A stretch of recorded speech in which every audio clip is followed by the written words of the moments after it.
Ancient Egypt, a world of pharaohs, pyramids, and sphinxes, evokes a sense of mystery that seems distant to the modern person. Tourists from all over the globe are drawn to Egypt in an endless stream to touch this ancient secret.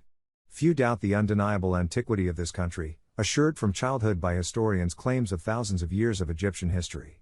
However, not all information from Egypt's past has been preserved, transcribed, and published. Unique images created by skilled artists and astronomers are preserved on the walls and vaults of Egyptian tombs and temples, places frequently visited by tourists. These images include the Zodiac, yet most visitors know little about them. It is nearly impossible to find complete publications of these zodiacs today. At best, one might find photographs of individual fragments. Attempting to take detailed photos of the zodiacs can lead to issues with local security. Let's explore what is encrypted in these ancient images and why they are so carefully guarded. Modern science claims to know much about Egypt, adhering to an official version that portrays it as one of the earliest states in human history. Ancient Egypt is believed to have originated around the beginning of the 4th millennium BC on the African continent and existed until the 1st century AD, with its peak from 2700 to 2200 BC. The ancient Egyptians lived under the rule of pharaohs, worshipped as deities, believed in the afterlife, and mummified their rulers. The mummies of the pharaohs were placed in luxurious tombs, decorated with paintings and drawings. According to the latest Egyptologist research, these burials were arranged no later than the 1st centuries AD. This official chronology shapes most people's understanding of Egyptian history, but where did this information originate? How do we know what happened thousands of years ago, and who established the antiquity of Egypt? Understanding when Europe first learned about Egypt is crucial. Until the end of the 18th century, Europeans knew very little about this country. Evidence from a 17th century chronograph shows that Egyptian history occupied only a few pages, indicating that European knowledge was scant, scattered, and vague. This changed after Napoleon Bonaparte's victorious campaign in Egypt from 1798 to 1801. During this military campaign, French artists and scientists accompanied the army. The artists sketched Egyptian monuments, and scientists collected and systematized cultural and life artifacts. The Napoleonic album resulted from their work, alongside a multi-volume essay on Egypt published in Europe in the early 19th century. These were the first steps of a new European science, Egyptology. In the 19th century, the French philologist Jean-François Champollion deciphered hieroglyphic writing on the Rosetta Stone, which the French had brought back from Napoleon's campaign. This granite slab, found near the Egyptian town of Rosetta, featured texts in 3 languages: hieroglyphs, Egyptian Demotic script, and Greek. Champollion hypothesized that the texts were identical, comparing them to decipher the hieroglyphs. However, it was known that long before Champollion, hieroglyphs were read and understood in Europe. Strangely, it turns out that deciphering hieroglyphic inscriptions has led to the discovery of parallels with Christian texts and even entire passages from the Bible. The Scale-Igerian chronology faced fundamental contradictions, leading to early translations being deemed incorrect. Today, Champollion is credited as the compiler of the first grammar and dictionary of the ancient Egyptian language. He was among the first to claim that Egyptian history began several millennia BC. However, the basis for this was the discovery of extensive lists of Egyptian names in the 19th century. Champollion concluded that these were names of rulers, not just pharaohs or high-ranking dignitaries. The scant information about the reigns of specific dynasties made it challenging to establish the duration of a pharaoh's rule. Egyptologists, like the famous Heinrich Brugsch in the mid-19th century, found a solution. Brugsch arbitrarily assigned approximately 33 years per pharaoh based on examples from 3 pharaohs per century, which became a standard method for calculating dates and determining the duration of dynasties. This principle was aligned with the chronology established by the 16th century French scientist Joseph Scaliger, which dated Egyptian history back several thousand years. This version of Egyptian chronology was accepted in the 19th century and fit well into the world chronology proposed by Scaliger. As a result, the extensive history of Egypt raised no questions for centuries. However, this method lacked solid justification. Modern analysis indicates that the reign durations should be closer to 18 years per ruler, varying by region. Thus, the chronology of Egypt and Egyptology itself is not based on rigorous scientific research but on the speculations of 19th-century Egyptologists like Champollion and Brugsch. Despite these speculative methods, the Egyptians left precise chronological markers. Many Egyptian tombs feature large paintings with symbolic images of zodiac constellations, which can also be seen in temple vaults and on some sarcophagi roofs. These images represent the zodiac belt, a circle of 12 main constellations, Aries, Taurus, Gemini, etc., through which all planets and the moon move, with the sun always within this circle. This celestial representation is akin to a clock, where the zodiac belt acts as the dial and the planets as moving hands relative to the constellations. By sketching the positions of these celestial bodies at a specific time, one can determine the indicated time, similar to reading a regular clock. Astronomers refer to this time as a horoscope date. Each day has its unique astrological time, determined by the positions of the planets relative to the major constellations, Sun and Moon. These positions can be sketched to record specific dates, allowing future scientists to decipher them. The zodiacs use symbolic images to indicate the positions of the planets, Sun and Moon, thereby marking specific dates. It is evident that the Egyptians created the zodiac to preserve dates related to significant buildings or events for posterity. When ancient Egyptian scientists created the zodiac, they intended it to be dated by astronomical methods, deciphering the horoscopes embedded in them. The famous Napoleonic album, published after the first expedition to Egypt, included these zodiacs, labeled as astronomical tables. There was no doubt among scholars that these zodiacs contained historical information about Egypt. In the 19th century, European astronomers attempted to date the zodiacs but, after several unsuccessful tries, dismissed them as mere products of the ancient imagination. Consequently, research on Egyptian zodiacs was abandoned for decades. Today, crucial information contained in these ancient signs remains inaccessible to both scientists and amateur historians. This situation arose for one of two reasons. Historians and Egyptologists could not decipher the zodiacs and refused to admit it, or they managed to decode some of the signs, but the resulting dates did not align with the accepted Scale-Igerian chronology, necessitating their concealment. In the 19th century, an astronomer and his students studying ancient Egyptian zodiacs discovered a startling coincidence. The zodiac symbols on the ancient round Dendera zodiac, Leo, Sagittarius, Cancer, and Capricorn, matched those on Albrecht Dürer's medieval star map from 1515. This map, created centuries before the discovery of the Egyptian zodiacs, depicted the same symbols. If Dürer's time had knowledge of Egyptian zodiacs, he might have borrowed these symbols, but since Dürer lived in the 16th century and the zodiacs were discovered in the 19th century, this was not possible. This raised questions about why Egyptian symbols, supposedly created thousands of years earlier, matched those from the medieval period.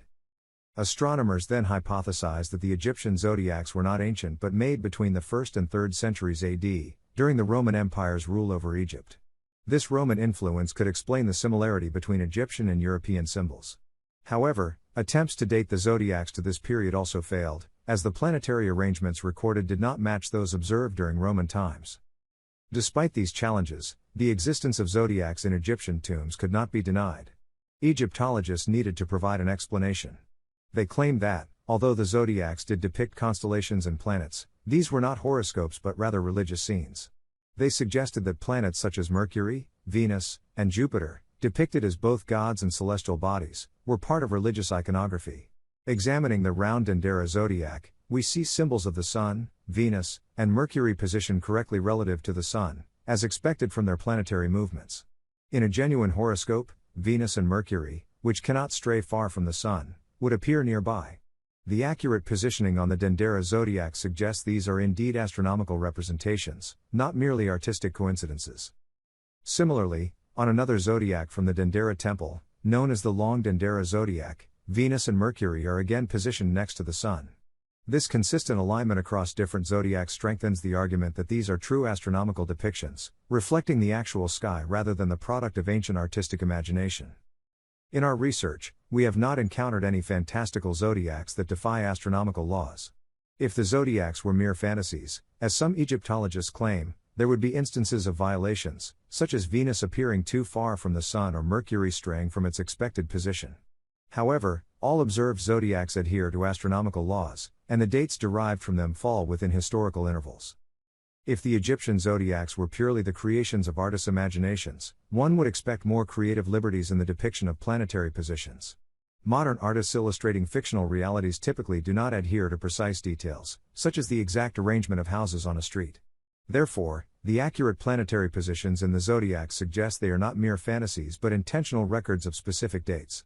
The creators aimed to preserve the exact positions of celestial bodies, unaware that these dates would later conflict with Scale-Igerian chronology.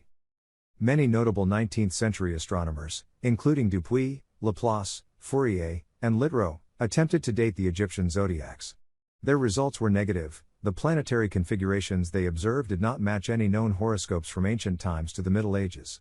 Consequently, these astronomers, influenced by Scale-Igerian chronology, could not confirm ancient dates for Egypt from the zodiacs. In the early 20th century, Russian scientist Nikolai Morozov proposed a new approach to dating the Egyptian zodiacs based on astronomical analysis, independent of traditional Scale-Igerian chronology. Morozov demonstrated that astronomical dating did not align with the dates Egyptologists needed, suggesting that solutions should be sought across the entire span of human history. However, Morozov himself could not provide exact dates for each zodiac due to the limited information available and the speculative nature of his interpretations. In 2001, Anatoly Fomenko and Gleb Nozovsky developed a new method for dating Egyptian zodiacs through full transcriptions. They covered additional information that earlier scientists had missed. They found that ancient Egyptians often depicted multiple horoscopes on a single zodiac, including a primary horoscope recording the intended date and additional horoscopes marking the positions of planets during equinoxes and solstices. These private horoscopes were represented using different symbols to avoid confusion, revealing a complex system of astronomical recording that had previously gone unnoticed. In the main horoscope, planets were depicted as figures holding staffs, while in the private horoscopes, these figures or staffs were placed on objects or animals, such as boats or kites. This method allowed for the precise recording of dates. Egyptian zodiacs almost always include private horoscopes, and Fomenko and Nozovsky's method relies on these to verify and refine the main horoscope's date. In 2002, we made an astounding discovery. All figures on the zodiacs have astronomical significance, representing the 7 classical planets and their respective constellations. This additional information confirms the decryption process, providing a clear astronomical meaning and a comprehensive algorithm for dating. First, the symbols of the planets and their relative positions in the main horoscope are determined. Next, a computer program, Horus, designed by Fomenko and Nozovsky, searches for dates within a specified historical interval. The program identifies planetary positions in the zodiac and the time period to search for the date. Finally, the proposed dates are verified against the private horoscopes to ensure a perfect match with the real starry sky at that time. If they match, the zodiac's date is established. Fomenko and Nozovsky's method also allows for dating zodiacs without private horoscopes by using the main horoscope alone. For instance, the zodiac on an antique carpet from the French city of Bayeux features zodiac constellations from Leo to Virgo and back in a cyclical pattern, indicating an astronomical zodiac. Human figures represent planets, standing or walking, following accepted symbolism. This carpet contains only the main horoscope, with the summer solstice marked by a small gold figure near Gemini. According to the official version, the carpet, created in the 11th century, depicts the Norman conquest of England by William the Conqueror.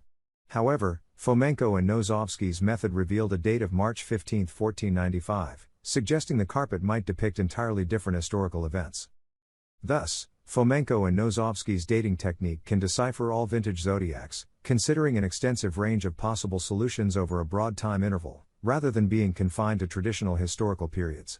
This approach often yields dates that differ significantly from conventional historical expectations. During the Napoleonic campaign in Egypt, European scientists discovered a stone bas-relief on the ceiling of the temple in Dendera, measuring 2.5 by 4 meters. It featured 2 bands of images walking along opposite sides of the ceiling, as if framing the space. Europeans referred to it as the Long Dendera Zodiac. Early Egyptologists dated it to 15,000 BCE, but later scholars revised this to the beginning of the Common Era. Using Fomenko and Nozovsky's method, we will test the accuracy of this dating. For our research, we will use a drawing from a Napoleonic album, which the new chronology proponents believe to be the most accurate image of the Long Dendera Zodiac. The zodiac itself lost some original details during restoration, making accurate transcription impossible without these details. Step 1. The zodiac constellations on the Long Dendera Zodiac are easily recognizable, similar to those in other zodiacs. The planets of the main horoscope are depicted as travelers with staffs, following traditional symbolism. For example, Saturn is depicted as a man with a staff to the right of Aquarius with a crescent moon on his head, in the area of Aquarius or Capricorn. Jupiter is a traveler with a staff between Pisces and the next constellation, with the inscription Gora Peseta indicating Jupiter. Mars is depicted as a traveler with a staff and a falcon head between Pisces and Aquarius. Venus is shown as a pair of figures with planetary staffs between Aries and Taurus, with a man in front with a beast's head and a woman with a star above her head, indicating Venus was visible, which is crucial for decoding. Is shown as a two-faced traveler with a staff between Aries and a ring over the head of a star, indicating Mercury was invisible that day. Private horoscope figures are also present, standing on objects or placing their staffs on them. For example, a woman with a staff on Capricorn, two women in a boat to the left of Gemini, and a man with a staff in a boat between Gemini and the edge of the zodiac. The female figure with a staff on Capricorn represents Venus, and the bird on the woman's shoulder is the sign of the winter solstice. The horoscope for the winter solstice indicates that Venus was in Capricorn on this day. The two women in a boat symbolizing Venus are common in private horoscopes, and the traditional Egyptian horoscope symbols for the summer solstice include a boat with a lying body and a pole with a bird with the sun above it. The man in a boat near Gemini holding his staff high is likely a symbol of the sun. These figures together form the private horoscope of the summer solstice, with Venus in Taurus or nearby on that day. The private horoscope of the spring equinox is less clear, but it includes a male figure making a sacrifice, indicating a planet other than Venus near the sun. The autumn equinox horoscope is more detailed, with a female figure with a lion's head near Virgo, symbolizing Venus. The lion's head with crescent-shaped horns represents the moon, indicating that Venus and the moon were visible and close to the sun on the autumn equinox. Other planets near the sun were not visible. This way, all private horoscopes on the long Dendera zodiac are deciphered. Step 2. Using the Horus program, all dates when the planetary positions in the sky matched those on the long zodiac were calculated. There must be an exact match of the order of planets for the solution to be accepted. Historians believe this zodiac was compiled no earlier than the beginning of the Common Era. Therefore, the time interval for finding solutions is set from 500 BCE to 1900 CE. The initial results yield several dozen preliminary, scattered dates throughout the period. In the final step, a second computer program, Volinkin's Turbo Sky, is used for verification. This program first checks the precise agreement between the actual arrangement of planets in the constellations and the depiction on the long Dendera zodiac. Secondly, it confirms the visibility of Venus on the specified day and the invisibility of Mercury in its position. Thirdly, it assesses the exact match of the chosen year's private horoscopes on the long Dendera zodiac, including the autumn and spring equinoxes and the winter and summer solstices. The long Dendera zodiac, which historians date to the early centuries CE, actually contains the date April 22 to 26, 1168 AD. The circular zodiac on the ceiling of a small chapel on the roof of a larger temple is dated March 20, 1185. These two dates are close, with a difference of about 17 years. According to the official chronology, ancient Egyptian history began over 4,000 years ago and ended in the 1st century CE. However, in 2002 to 2003, Anatoly Fomenko and Gleb Nozovsky deciphered several dozen so-called ancient Egyptian zodiacs. Their independent astronomical dating method disproved the official timeline, revealing that the zodiacs encode dates from the Middle Ages AD. Their findings suggest that all known ancient Egyptian history, including events from the pharaoh's reigns, occurred no earlier than the 10th century AD. For example, the dating of one zodiac yielded either August 14 to 16, 969 AD or August 5 to 7, 1206 AD. In contrast, Egyptologists date this period to the 13th century BCE. Another zodiac from a large temple corresponds to March 31 to April 3, 1394 AD. The zodiac of Ramses IV dates to either April 15 to 16, 1146 AD or April 16, 1325 AD, whereas Egyptologists date his reign to the 12th century BCE. The color zodiac of Ramses VII corresponds to September 5 to 8, 1182 AD, while traditional history places his reign in the 12th century BCE. These zodiac dates differ by over 2.5 millennia from established historical timelines. In some rare cases, like the famous zodiac in the Louvre, the dating matches the mid-19th century. This suggests a practice in ancient Egypt of creating historical zodiacs and recording dates on them. European astronomers in the 19th century deciphered these zodiacs and found corresponding dates, leading to the hypothesis that further research was discouraged due to its strong divergence from the traditional historical narrative. However, Fomenko and Nozovsky's method of complete decoding demonstrated that the history of Egypt, and world history in general, is vastly different from what is commonly accepted. Historians have largely rejected these findings, likely due to their reluctance or inability to work in the field of chronology. They prefer to treat established chronology as an unchangeable dogma. Revising historical dates would require starting from scratch, a daunting task. Consequently, historians tend to avoid discussing zodiac datings, as these can be easily verified to point to the Middle Ages, posing a threat to the accepted chronology. They often dismiss these results by attributing mystical or religious meanings to the images. None of the dates deciphered from Egyptian zodiacs support the current chronology of ancient Egypt. Instead, they refute it entirely. Fomenko and Nosovsky proved that all known Egyptian zodiacs were created between the 11th and 19th centuries AD. This means that the history of ancient Egypt is several thousand years younger than what historians have traditionally claimed. It's no surprise that they stubbornly refuse to recognize these dates and dismiss them as random. However, if these dates were truly random, it would be peculiar that none coincides with the period favored by historians of the Scaligerian school. Historians have no answer for this inconsistency, but the new chronology provides one. This new approach is not based on speculative assumptions, like those made by Champollion or Brugsch, but on serious scientific research utilizing modern mathematical methods. The implications extend beyond the history of ancient Egypt. The entire history of the world contains numerous unanswered questions that cannot be resolved within the confines of traditional history and chronology. Historians of the Scaligerian school have often confused not only the timing but also the locations of historical events, as well as the names of countries and cities. This will be further explored in our next film, Mr. Veliki Novgorod, Who Are You?